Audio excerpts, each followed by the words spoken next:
Good to see you guys. Great to be able to practice against a different opponent. We've had a few joint practices now over the last few years, and every year it's just a good challenge because you get so familiar with your own defense, not just during camp, but going back to OTAs. You know, they get used to your snap count, you get used to their personnel, you get used to the cover structures, what they're going to call in certain situations. You can start to get too familiar with where it doesn't really simulate the real thing in a game. So having a new defense out here, I could even feel yesterday just how looks can feel a little more muddy and you're not quite sure personnel-wise what you're getting. And so I think that's a good thing to kind of be uncomfortable that way. And it's why these days are really important for us to get a lot out of them. So I dealt with some wind yesterday. I think we'll deal with some wind again today, which is also a good challenge. And, I think you just had good energy. So, and then looking forward to, the game on Saturday. Obviously, starters not necessarily expecting to play, but I think it's important to go through that dress rehearsal. And there are so many young players on our team who haven't played in U.S. Bank before. And I think it's important that they, get this experience, and that's really important and fun to get in front of our fans again. It's been a long time since we last had a home game there, so looking forward to that opportunity. But take any questions, yeah. Hey, Kirk, in the past you've talked about the difficulty of simulating pass rush in these practices. Yeah. Is it easier with another team in here and the intensity level? Yeah, it's a good question. I think you do maybe go a little bit more intensely because there's a little bit of, I really got to protect my own teammate when we're practicing against each other. And while you're still going to play smart and practice like an NFL player, I think there's a little bit more of, this isn't my teammate, so I'm going to go a little harder within reason. So you probably feel that a little bit. And to your point, it's tough. We had a guy get through the line or get through the block the other day, and I checked it down to Alex, and I said to Chris O'Hara, I said, should I just kind of let him run by me and get the read down the field and kind of use the red jersey to my advantage to kind of extend the play, or should I treat it like I'm not in a red jersey and check it down? And that's kind of the debate you have on these plays is what way is it better to play it? And we made the point that, we want to treat these practices as close to the real thing as we can. So better to just act like you don't have the red jersey. And if it's a sack, it's a sack. If you can throw it away, throw it away. So I try to practice like that as best I can. Kirk, how do you feel right now about your running back room, both with Alex as a starter and in terms of depth? I feel really good about it. Alex is tremendous. He's already in his fifth. We've played 5 years now together, coming up on our 5th year, which is exciting. And CJ Ham just continues to just be a tremendous player for us, what he's been able to do. Ty Chandler, I thought, was outstanding in our preseason game and will continue to be. He showed it last year before he got hurt. And always know what Kane can do, and he's dangerous with the football in his hands. So feel really good about that room. Kirk, I know yesterday Kevin was talking about when Justin is out there now with these teams, he wants to see more pre-snap decisions and things like that because we already know what he can do. What do you see out there in these things with your relationship with Justin? Yeah, he's going to continue to be who he's been, and Kevin's going to keep giving him more of a route tree, more chances to read plays after the snap. Am I breaking in? Am I breaking out? Am I sitting down? Kind of give him more choices, more options post-snap. And there will always be an awareness of how our team's defending him. And even if they're playing him like a heavy Justin coverage on this play, on the next snap, maybe they aren't. They may just treat him like he's another guy and just try to create variety. So just always being aware of the coverages and how much Justin might be dictating the coverages for us, and then reacting accordingly will be something we'll be dealing with all season long, snap in and snap out. But we'll always have good discussion of, hey, I liked your angle on this route. I should have put the ball further, or what do you think if I put more air on it, or how do you feel if I give you this signal and you run a fade instead of the other route? And so we'll just kind of keep building these iterations of it and start together to kind of learn where all the bones are buried the longer we play together. What have you thought of Tristan Jackson's development, just watching him over this last year-ish? Yeah. Tristan's done a great job. He continues to show up and make plays. We know what he can do, too. Like in a preseason game, he's one of those guys you really trust because you feel like he's going to get lined up. He's going to know his depth. He's going to run the right route. He's going to be disciplined. So he's been in this league long enough to feel like you really know that you can trust him. And we just want to see him continue to be really strong at the catch point, and if he can do that, I think he can be a really great player in this league. What's the Brian Flores experience been like for you in terms of being on the other side, trying to get ready for the season, knowing you may or may not really see that, but does it make you better? Is it harder?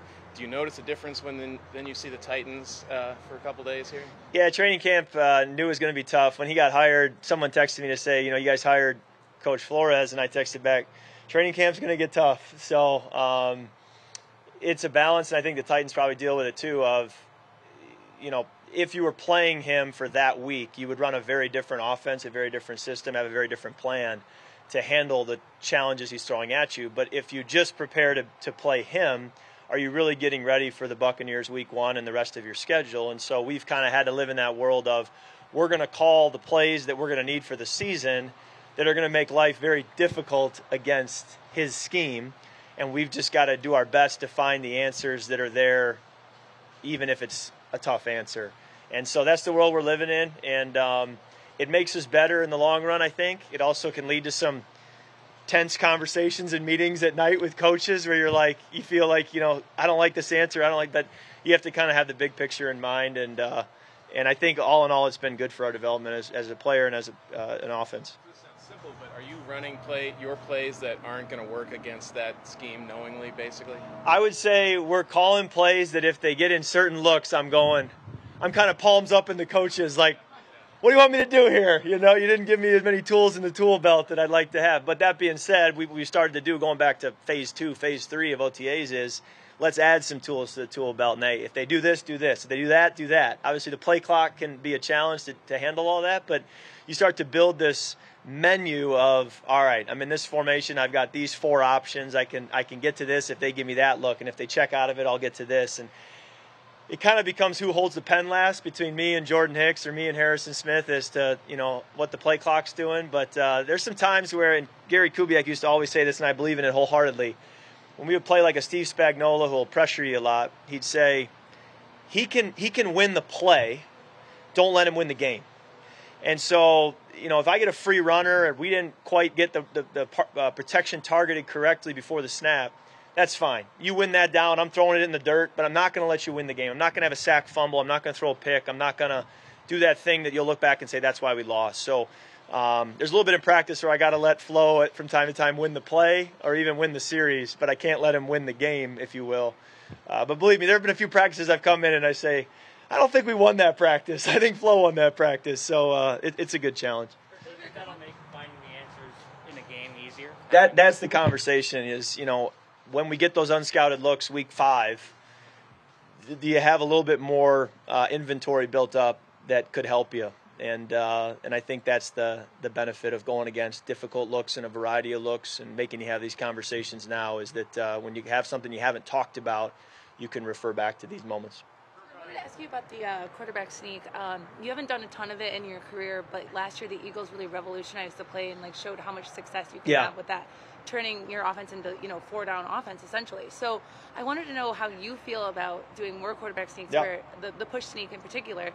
Is that something you would be interested in? And as a quarterback, how can you prepare to be better at that? Can you do more squats, or what's the training like? And what are your thoughts on that? I think certainly it's sometimes about the look you get. So if I get double 3 techniques, the Mike's at depth, we're in an empty formation, they're not expecting a sneak, you can maybe run up there and get one in. Obviously in the 4th and 1 moments, they're not going to be in that look, but the push sneak, I would think the push is probably more important than the sneak. So if you get, the right amount of force going with you, I think that'll make up for any lack of squatting you've done. I'm trying to understand how legal that is and how they're going to officiate that, because you go back to the Bush push, with USC and Notre Dame, and kind of always saying, hey, that's technically illegal, but it didn't get called. And I'm kind of wondering at what point do they have to call something, and at what point do they just let it be? I don't know, but I think as long as 11 or 10 other guys can push you forward, I think that's pretty good play. Are you gonna try it this season, do you think? Yeah, that's Kevin. He's the one calling it, and I'm the one that, we say, you call it, I ball it. It's kind of how we say. What are your initial impressions of the Titans defense after yesterday? Oh, they did a great job. They were number 1 against the run last year for a reason, and I thought they did a nice job in man coverage. So I thought it was a tough test for us and great work for us.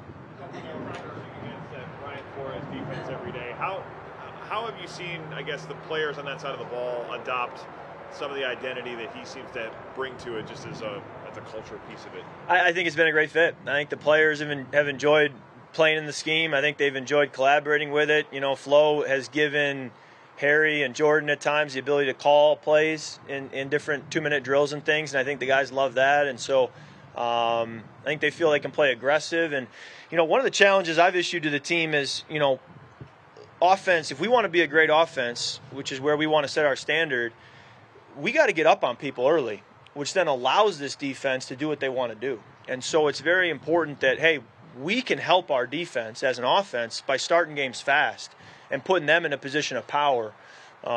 So that's where you talk about complementary football and team football. Is I want to be a part of our defense being really good because of the way that we play, you know, to start games and to give our defense a cushion and an ability to go hunt in a way that maybe they otherwise couldn't. What was the talk yesterday after seeing the Titans defense for the first time, knowing that you're going to go out there against them? Like, what kind of adjustments? Do you make adjustments in a joint practice? What is that like? Yes and no. I think you watch the film and you talk through it as you do against our defense with Coach Flores. You're making adjustments every day, trying to get better and fine-tune it. So that's always going to happen. I think you're also, in some ways, you're wanting to make life tough because you want to get the work. And so, like, a couple of times, Coach has said to me, hey, what play do you want on third down? And I say, well, do you want to win the play or do you want to get ready for week one? Because there's some plays that I need work at that I may not say are my favorite right now, but I need the work.